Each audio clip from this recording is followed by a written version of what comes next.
What's going on, YouTube? It's your boy Azrael, the one coming at you.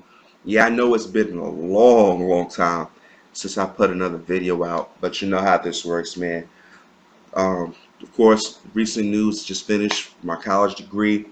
I need a break from school before I decide to go back and take on my master's degree, whatnot. Of course, when you got baby boys to raise and it's getting hot and it's crazy, there's so much stuff going on that I really don't get time to really sit down and put together a video.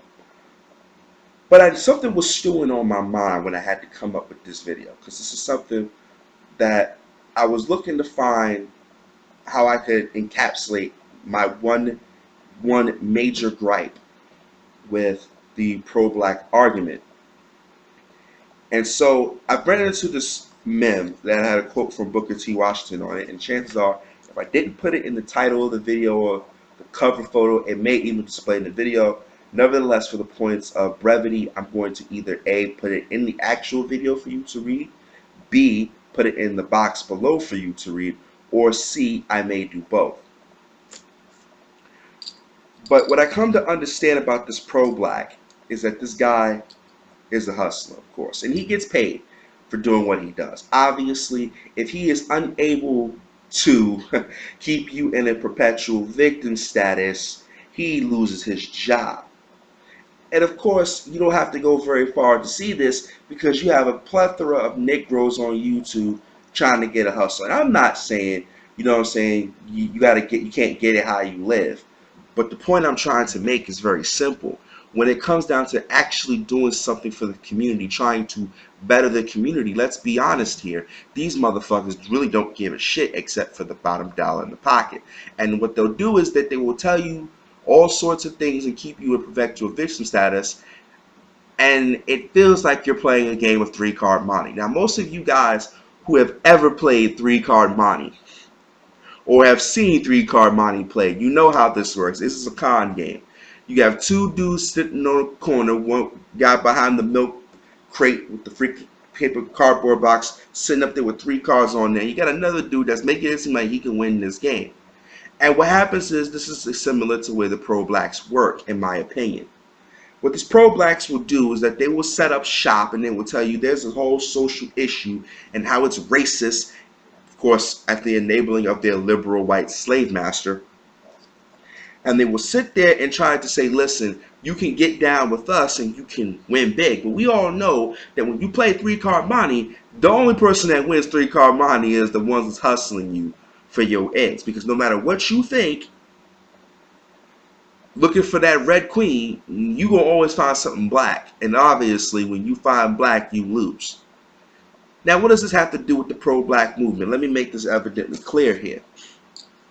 See, the pro-black movement can come up with monikers and slogans like hands up, don't shoot, and Black Lives Matter, and so on and so forth. But yet, you never see these same motherfuckers who find their way to Missouri, or they find their ways to Florida, or they find their ways to Baltimore. You never see them every day with their boots on ground in places like Watts. You never see them with their boots on ground like places like East New York and Brownsville. You never see them with their boots on ground in places like Chicago. You don't never see them in places like Houston. You don't never see them in places like El Paso. You don't never see these kind of people where the help is needed most, where they really could go in there and make some change.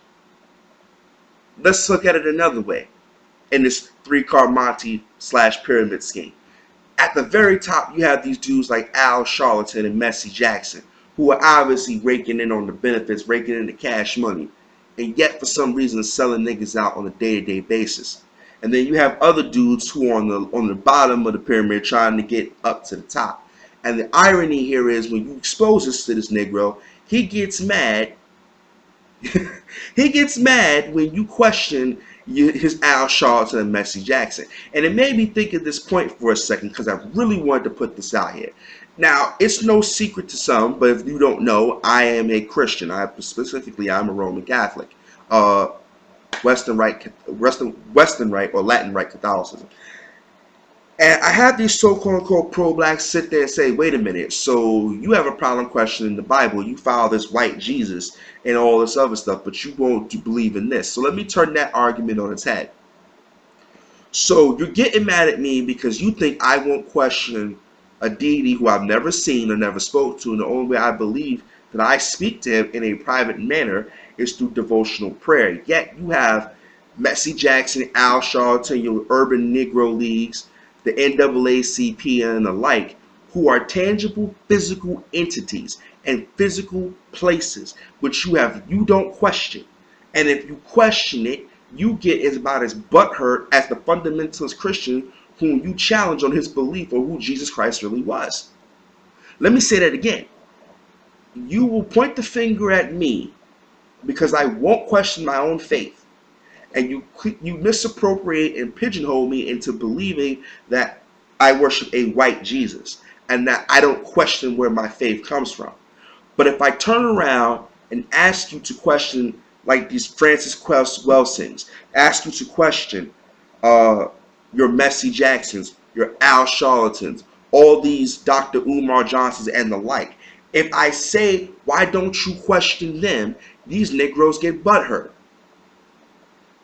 Let me spin this in another way, because this is the argument they like to make. These pro-blacks love to quote the Wachowski brothers of the Matrix. Well, let me turn their position, because I'm not going to waste my time and burn brain cells to give you their viewpoint. You can see that for yourself. But let me turn that on its head. These so-quote pro-blacks are the fucking Matrix. These are the people who will tell you if you don't get upset and say something is racist, then there's something wrong with you.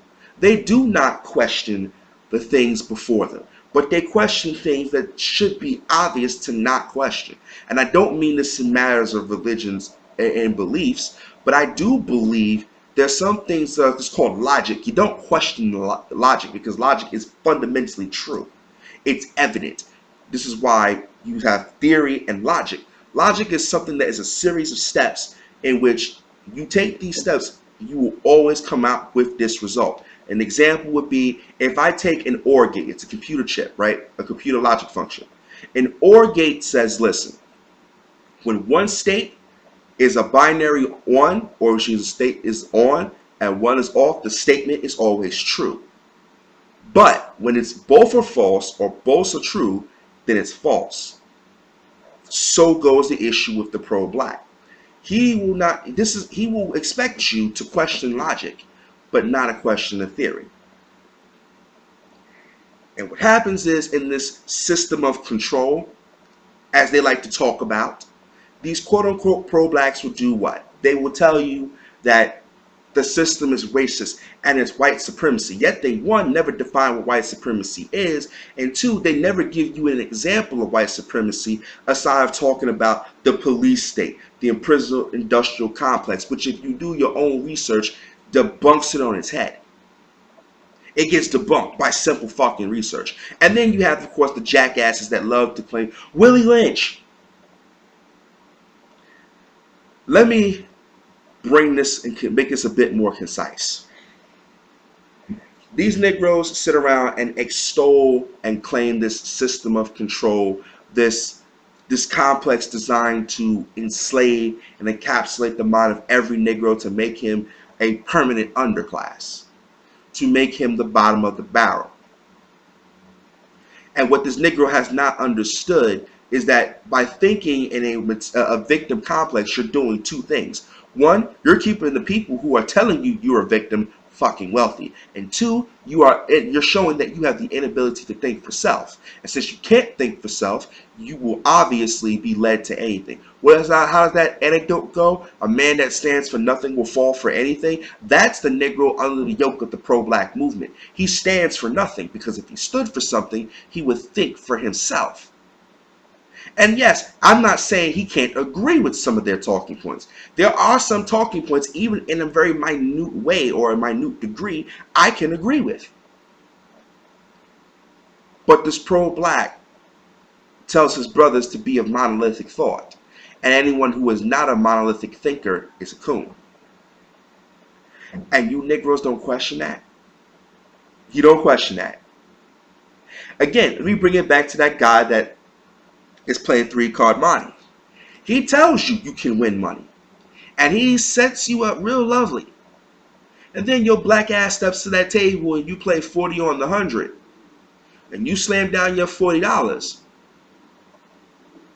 And then you lose. But then he says, listen, I give you a deal. If you can find it, I'll double it. You give me 40, I give you 180, I give you $120. And you think, well, this is too good to be true. It can't get better than this. And then you put down your $40 again. And then you lose. So he says, wait a minute, all right, put down $60 if you win, I give you $200. Now you down to your last $60, Negro. Your last 60. And you say, well, what have I got to lose? And you study the cards real hard. And you following everything. And there's no way he could have misdirected you. And you know where that red queen is so bad. And when you touch that spot and you see the black one, now you fucked up. Now you out of $200. And before you know it, the police start. They look like the police are showing. He packs up and runs the fuck off. And meanwhile, you standing there broke and busted, looking like a goddamn chump. How does this have to do with the pro-black movement? Well, I'm going to close the video like this. This is exactly what you get. These are Negroes that tell you, we need to march for this, and we need to say this, and we need to go do this. But the common sense answer, like in 3-Card Monte, the simplest way to win is to not play. When it comes down to the pro-black movement, the simplest way to win is to, of course, do your own research. Examine the evidence laid before you. Ask questions. Do the historical contextual analysis. And what you'll find is what the pro-black is purporting ain't what's coming out of it, isn't what really is going on. And let me remind you that when you do this, expect my top 5 logical fallacies he's going to bring to you. He's going to bring you the straw man argument. He's going to appeal to emotions. He's going to appeal to authority. He's probably going to throw some non sequitur arguments in there. And last but certainly not least, and my favorite, he's going to poison the well or throw ad hominems at you. And this is when you know you have defeated the pro-black. Because guess what? He was never built on a logical premise in the first place. So was Booker T. Washington correct? I don't know. I'll let you guys decide.